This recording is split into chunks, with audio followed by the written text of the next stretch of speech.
In today's video, we are breaking down the players set to absolutely dominate the 2025 fantasy football playoffs. We're breaking down 4 running backs, 4 wide receivers, and a quarterback and tight end who have incredible strength of schedules for weeks 15 through 17. You might not be thinking about each and every one of these players, but they are set to absolutely explode through the fantasy playoffs. All right, we're going to kick it off with Chris Rodriguez of the Washington Commanders, a player that I have talked a lot about over the past couple weeks.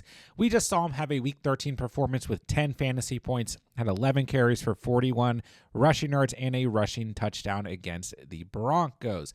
And overall, this is just a player who I really believe has started to take over in terms of the RB1 for the Washington Commanders, but we do know at the end of the day also that this is still an RB by committee. We're still seeing some touches to JCM and to Jeremy McNichols, but ultimately Chris Rodriguez has been the most fantasy relevant running back and has scored a touchdown in 3 of the last 4 games. So not a really high ceiling here necessarily, but once again, this is a player who's sitting at just 58% roster.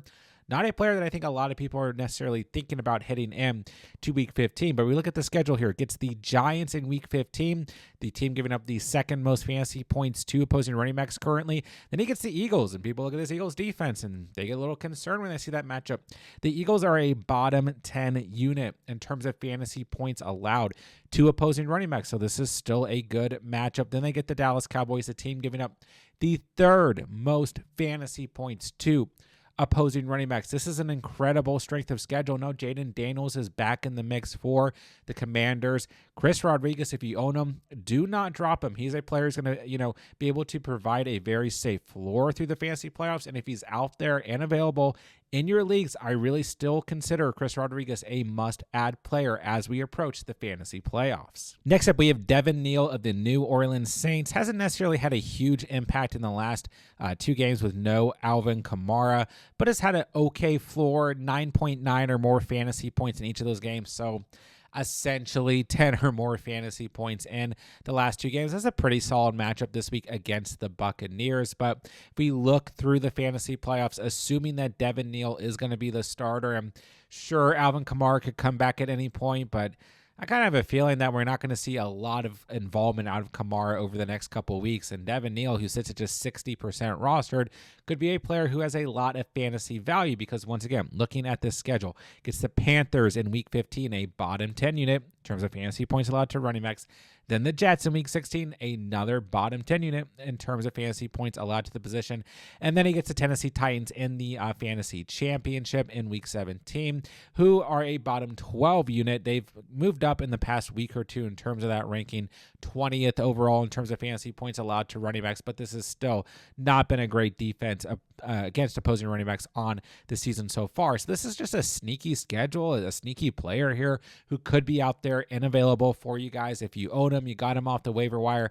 I know it hasn't been incredibly exciting, but kind of similar to Chris Rodriguez, he should have a very safe floor through the fantasy playoffs and overall has one of the best strength of schedules as we approach Week 15. Along here, we have Aaron Jones of the Minnesota Vikings, and I do think you could also just throw Jordan Mason in the same conversation, but Aaron Jones has been dealing with those shoulder issues and a couple different injuries, but it looks like he's going to be good to go against the Commanders in Week 14, which is a great matchup within itself, and his ceiling hasn't been incredibly high here, and the quarterback play for the Vikings has been awful, and once again, Jordan Mason will get some involvement here as well, but Aaron Jones have gotten dropped in some more shallow leagues, might be out there and available, might not be, might be on your bench, and you're kind of like, what am I going to do here? J.J. McCarthy, Max Brosmer, whoever is going to be a quarterback in the upcoming games, is it even going to be worth starting Aaron Jones? Well, I do think it will be. It's a great matchup in Week 14 against the Commanders, like I said, but then through the fantasy playoffs, gets the Dallas Cowboys, bottom 5 unit in terms of fantasy points allowed to running backs, third most fantasy points allowed to the position,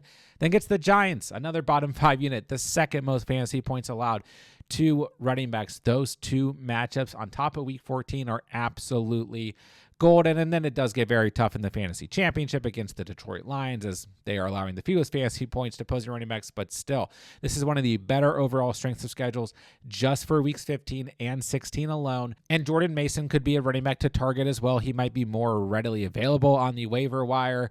It's going to be kind of frustrating with the split here, and the quarterback play will limit them. But through the next couple weeks, excluding week 17, the Vikings running backs could have a substantial impact in fantasy football. All right, last running back that I want to mention is Saquon Barkley of the Philadelphia Eagles.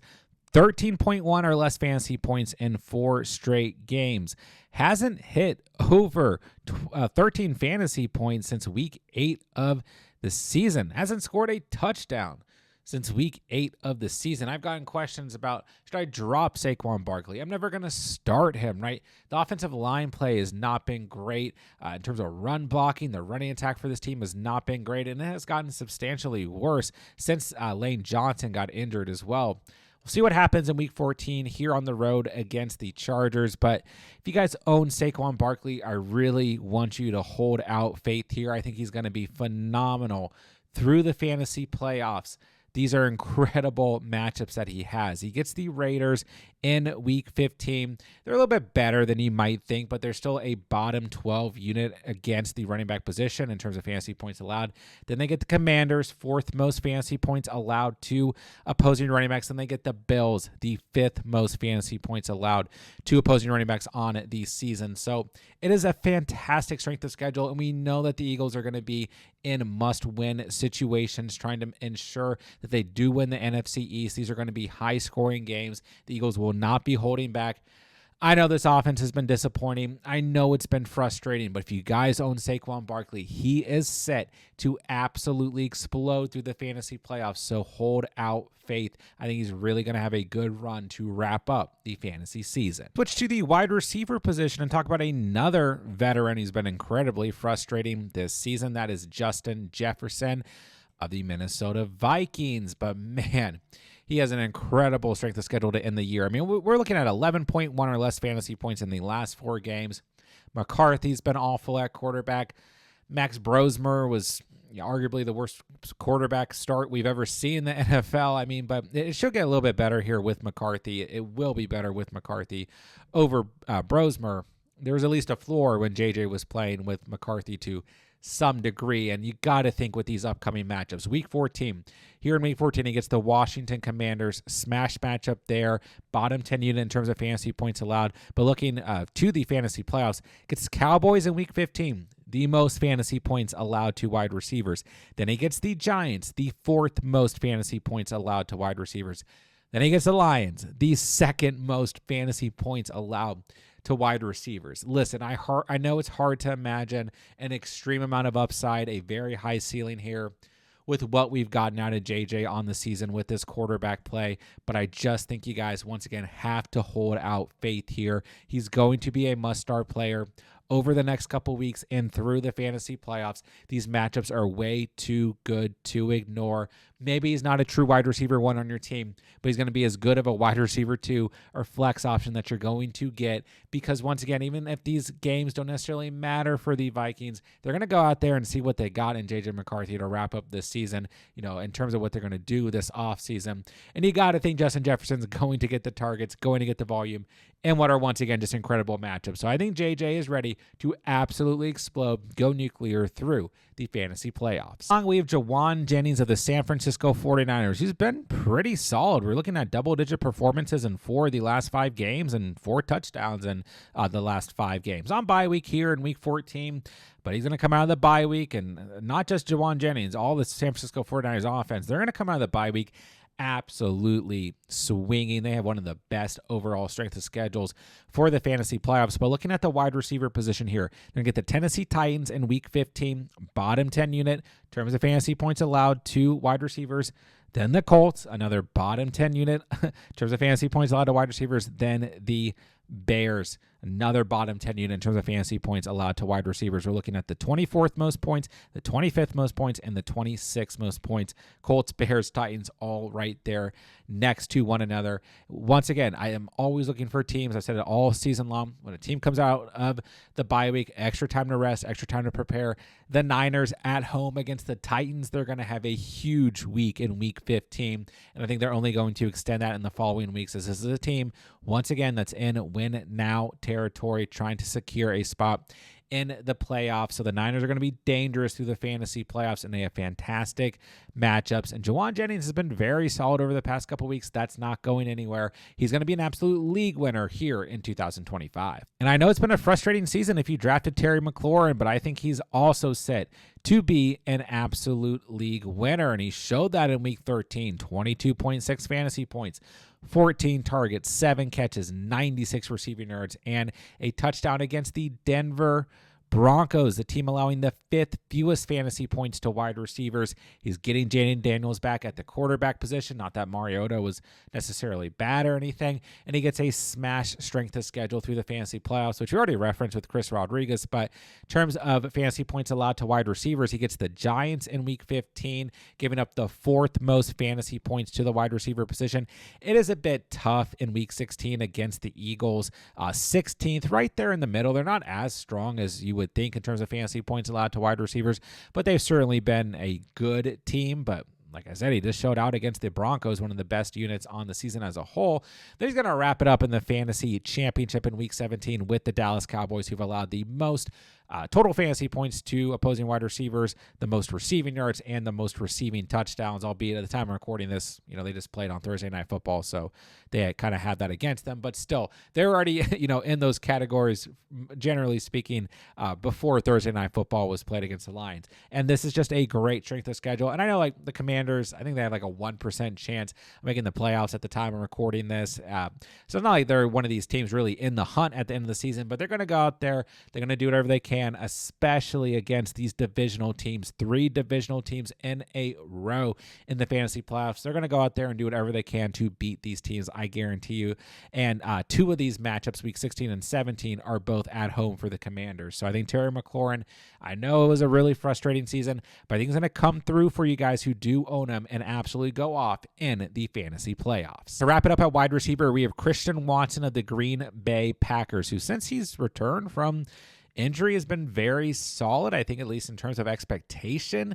3 double-digit fantasy performances out of 6 games, 3 touchdowns, 18.3 or more fantasy points in 2 of the last 3 games. And he's seen very good overall volume and target share in this offense. Now, Dontavian Wick showed up in big fashion this past week. Romeo Doubs has still been very involved. This is still an offense that is going to utilize Josh Jacobs in the run game first and foremost. Jaden Reed could return at any moment. Matthew Golden's been banged up. He could come back too. So some of this volume could get shifted around here.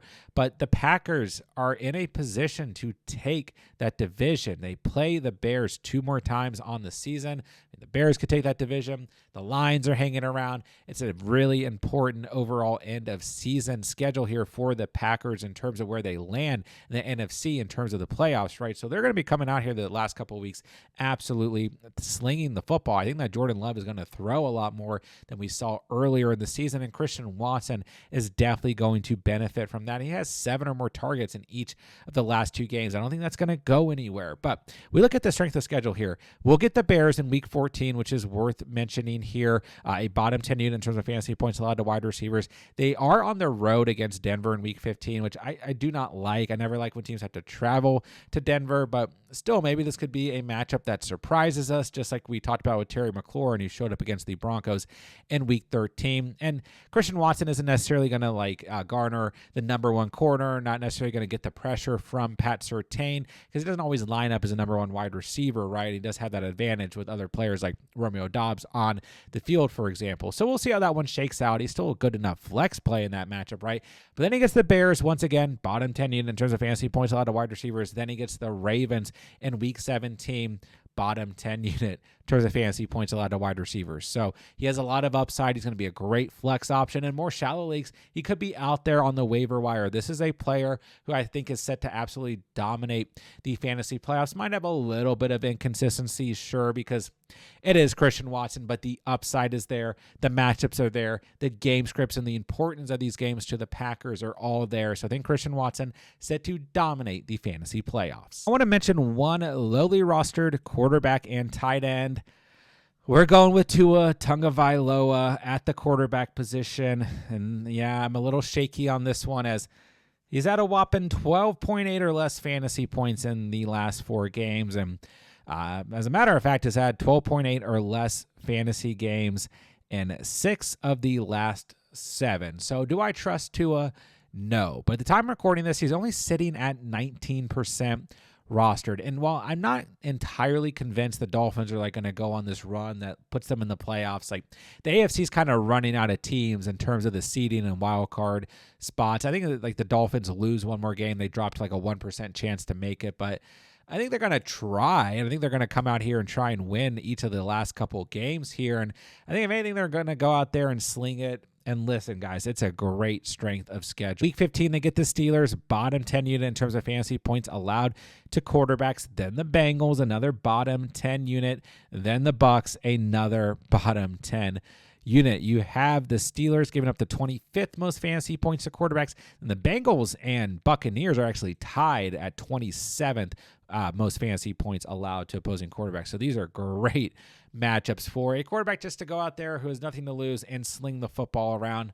Yeah, listen, guys, I know it's risky, but when we look at like the other teams in the mix here in terms of the strength of schedule tool on Draft Sharks and like the quarterbacks I could mention, first of all, the Vikings, once again, do have the best overall strength of schedule for quarterbacks through the fantasy playoffs, getting the Cowboys, Giants, and Lions, but no, I'm not going to say go pick up J.J. McCarthy. And then, like, it's just really broad. Like, in terms of the potential options, Jaden Daniels next up, Lamar Jackson, Brock Purdy, the Browns quarterbacks. Like, I can't really do that one. The Steelers quarterbacks, I can't do that one either. Then Daniel Jones, Matthew Stafford, Joe Burrow. Like, these are all very highly rostered quarterbacks, obviously outside of the Steelers and the Browns. So, and J.J. McCarthy. So, I felt like the best option potentially for you guys was Tua Tagovailoa. If you guys are hurting at quarterback for whatever reason, if you guys are in super flex leagues, like I'm in some super flex leagues where Tua's not even rostered, this could be a sneaky quarterback who at least has upside through the fantasy playoffs. And then don't look twice, but the starting tight end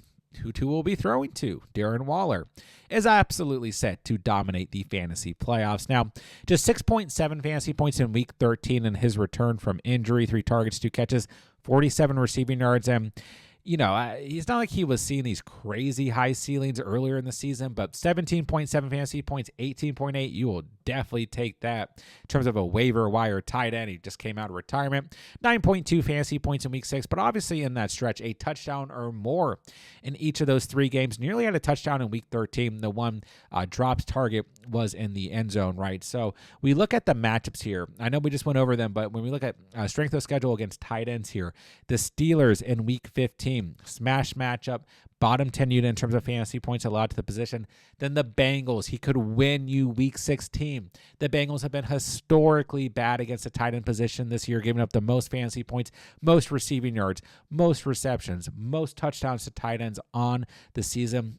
This might be the only, like, if you don't care about anything else to do with Darren Waller in this video, just pick him up for week 16 or consider him in week 16. Then he ends with the Bucs. It's not really a great matchup there. 16th overall. They're right there in the middle. 582 receiving yards, 6 receiving touchdowns, 65 receptions allowed to the tight end position. It's not awful. It's an okay matchup, but weeks 15, 16, incredibly strong. And once again, he's a bit lowly rostered, 41% rostered at the time I'm recording this. So if you guys run into a bad spot at the tight end position, I think that Darren Waller has some nice upside, some touchdown upside at the very least. And even if you don't like that week 17 matchup, weeks 15 and 16, he's sitting in very good standing to have a chance to go off in the fantasy playoffs. And there you guys have it. There are 10 players set to dominate the fantasy playoffs. And like I said, I tried to include players in this video you might have a chance of picking up on the waiver wire, or who might be sitting on your bench who you're not maybe feeling the best about.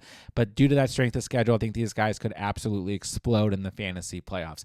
As always, guys, I'm answering as many fantasy football questions as I can in the comments down below. So please drop me whatever questions you guys have. I'll do my best to get back to as many of you guys as I can. While you're down there, it does me a huge favor, helps out the channel tremendously if you guys subscribe and hit that like button on the way out. When the videos and playlists pop up on the screen, don't forget we have everything here on the channel to help you guys dominate week 14 and the fantasy playoffs. So make sure you guys go check out all the videos, all the content while it drops. And with that, I'll say thank you guys so much for watching and or listening. And remember, you saw it here on The Catch.